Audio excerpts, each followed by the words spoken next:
Égypte, une cour d'appel a réduit ce samedi de 3 à 1 an de prison la peine de 8 hommes. Ils sont condamnés pour être apparus dans la vidéo de mariage gay.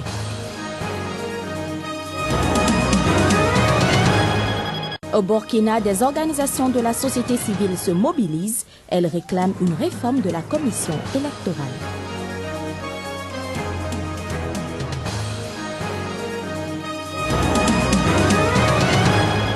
Le procès de Simone Gbagbo a démarré vendredi à Abidjan, en Côte d'Ivoire. L'ex-première dame ivoirienne est accusée d'atteinte à la sûreté de l'État.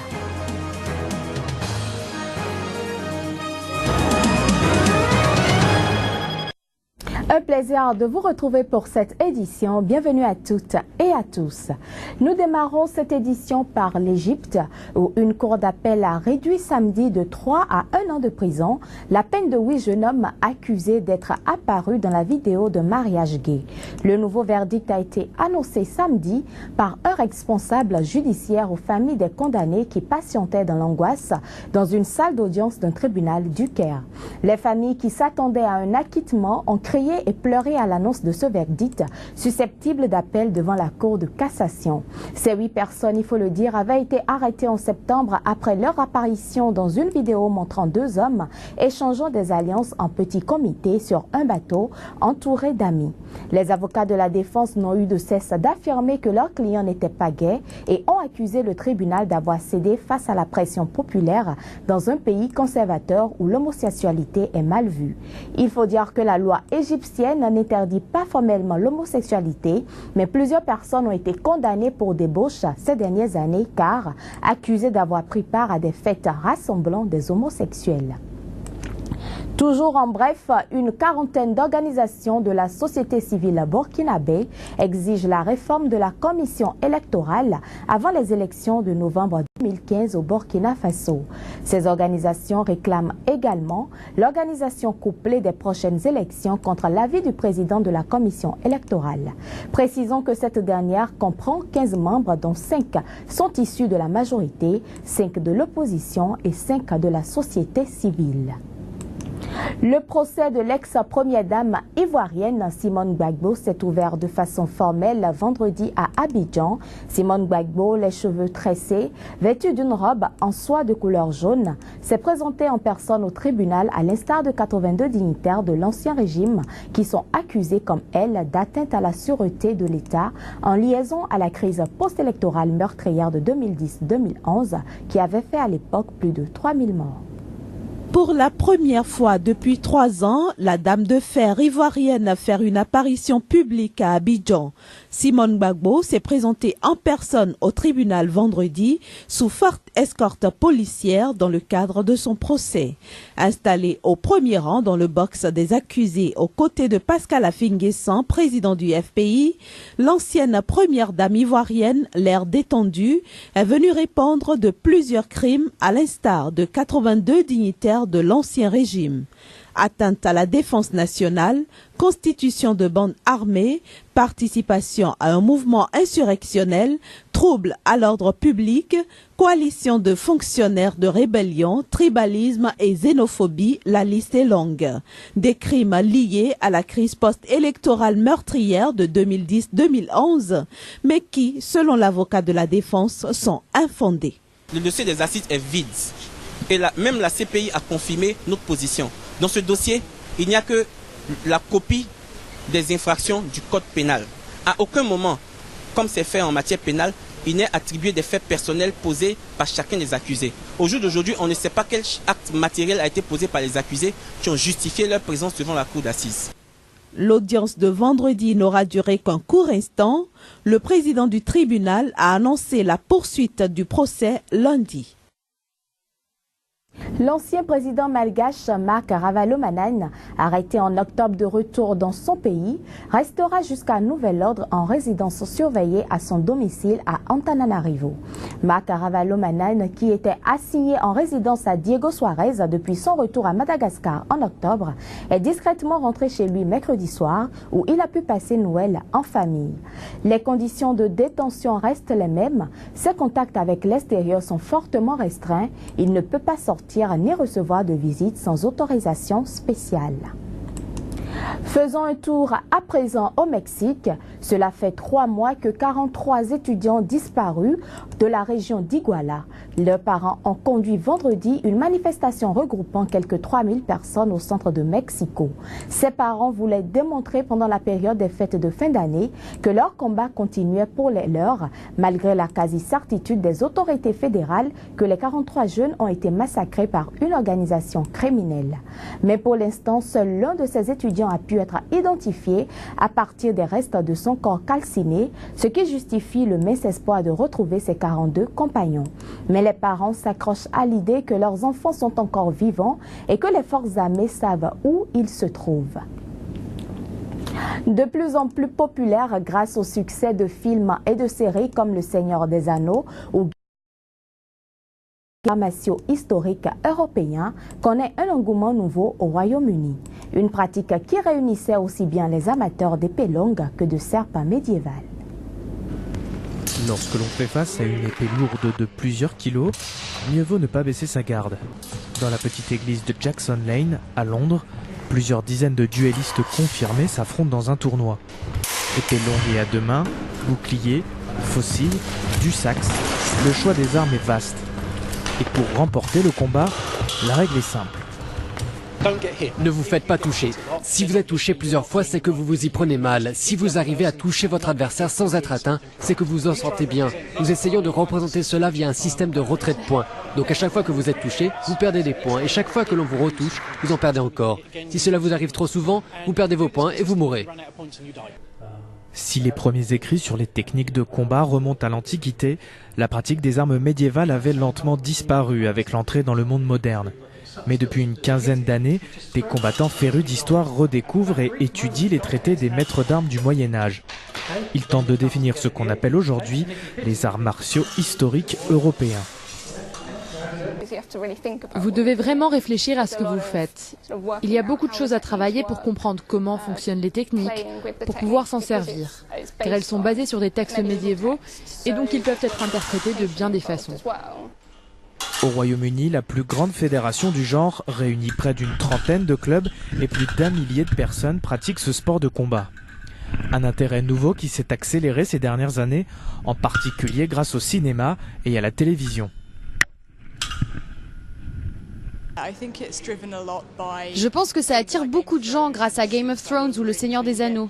Les gens voient de plus en plus de trucs inspirés par le monde médiéval et du coup ça leur donne envie de voir concrètement comment ça marche. Quand les gens viennent voir les arts martiaux historiques européens, ils imaginent ça comme des gens qui se tapent dessus avec des épées sans trop savoir ce qu'ils font. Mais lorsqu'ils réalisent à quel point c'est technique, ils sont convaincus. Contrairement aux reconstitutions historiques et aux jeux de rôle en plein air, les arts martiaux historiques européens sont vus aujourd'hui comme un sport pratiqué avec de vraies armes. D'où l'emploi d'un équipement spécialisé, gants renforcés, vêtements matelassés et un casque de protection. Une version remise au goût du jour des combats de gladiateurs, même si aujourd'hui, les combattants n'ont plus besoin de mourir dans l'arène pour être applaudis.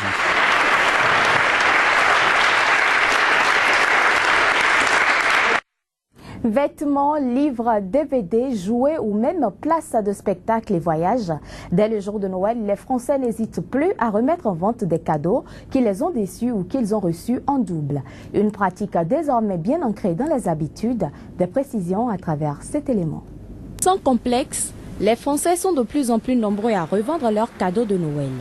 C'est entré dans les mœurs. Il y a 2-3 ans, ça se faisait encore un peu caché, mais aujourd'hui, il n'y a plus de complexe. Beaucoup de consommateurs, des ménages dépensent beaucoup d'argent pour les fêtes, bien entendu. Donc du coup, ils viennent nous revendre les articles non utilisés ou qui n'ont plus d'utilité pour renflouer leur porte-monnaie. Le site Paru Vendu chiffrait jeudi matin à 54 000 le nombre de produits neufs mis en vente depuis la veille sur sa plateforme. Tout d'abord, il y a les cadeaux qui sont en doublon.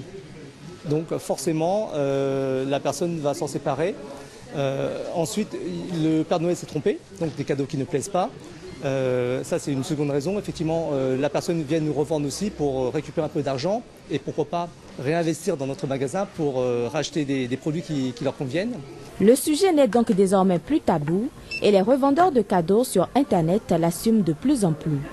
Ils sont 29% à déclarer qu'ils le font savoir à la personne qui leur a offert le cadeau et près de la moitié assurent qu'ils ne seraient pas gênés si cette personne l'apprenait. Alors, je suis là aujourd'hui pour revendre mes anciennes platines que j'ai reçues qui est reçu à mon anniversaire, début mai. Et parce que j'ai reçu un nouveau contrôleur, de nouvelles platines plus performantes. Plus de la moitié des Français ont déjà revendu un cadeau de Noël ou sont prêts à le faire. Les hommes étant un peu plus nombreux que les femmes et la revente largement adoptée par la tranche des 25 à 34 ans. Quant aux motivations, les Français revendent le cadeau dont ils n'ont pas l'utilité, le cadeau qui ne plaît pas ou encore parce qu'ils préfèrent s'acheter ce qui leur fait vraiment plaisir. Restons en France où il était prévu un temps calme hier vendredi, mais avec des températures froides, une situation qui précède une dégradation pluvieuse qui devrait arriver par le nord-ouest et pourrait, selon la météo française, amener de la neige en pleine en soirée. Les images. Le flocon au cristal de neige est un agrégat de minuscules cristaux de glace, chacun environ 10 millions de fois plus petit que lui. Ces cristaux de glace ont généralement la forme d'un prisme hexagonal et la grande variété des flocons que l'on peut observer est due au fait que toutes les faces de ce prisme ne se développent pas forcément à la même vitesse. Un grand nombre de facteurs influencent la croissance et la forme des flocons selon des processus parfois mal connus. Température, humidité, vent et même le champ électrique traversé durant leur chute. La Commission internationale de la neige et de la glace les classe depuis 1952 en 7 catégories distinctes. Plat, étoilé, colonne, nouille, dendrite, colonne coiffée et forme irrégulière. La grêle et les grêlons sont classés à part. Aucun flocon n'est identique à un autre, dit la légende, mais impossible de le vérifier, même si elle semble confirmée par de savants calculs de probabilité. Rendons-nous maintenant en Namibie à la découverte de l'ethnie des Herero, une ethnie où les femmes ont l'habitude de porter un costume traditionnel inventé au début du XXe siècle pour le mariage. Reportage. Felicity change de robe pour la deuxième fois. Couleurs différentes, mais dans le même style, la robe Herero comporte plusieurs jupons, des manches bouffantes, un corsage brodé et, le plus important, un chapeau avec des cornes. Felicity assiste à un mariage dans le village d'Ovitoto, en Namibie, et toutes les femmes ont revêtu leur plus belle robe traditionnelle. Pour montrer qu'on est une femme Herero, on doit le porter. C'est un devoir pour nous. Surtout si on est marié, on ne peut pas se balader à moitié nu, ce n'est pas permis. À chaque fois qu'il y a un mariage, ou qu'il y a une occasion, ou qu'il y a quelque chose, on doit le porter. Les motifs et tissus ont évolué, mais depuis un siècle, les femmes Herero portent ce style de robe. Dans les années 1900, les colons allemands ont réprimé une rébellion et tué plus de 90% de ce peuple africain. Les survivants, soutenus par les missionnaires, se sont appropriés le style victorien, mais avec des retouches locales, comme le chapeau qui symbolise le bétail, la possession la plus prisée des Herero.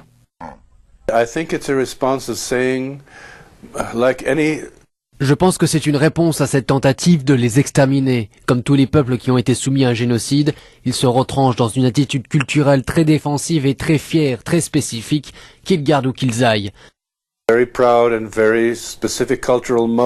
Même au Botswana, ces femmes portent la robe Herero.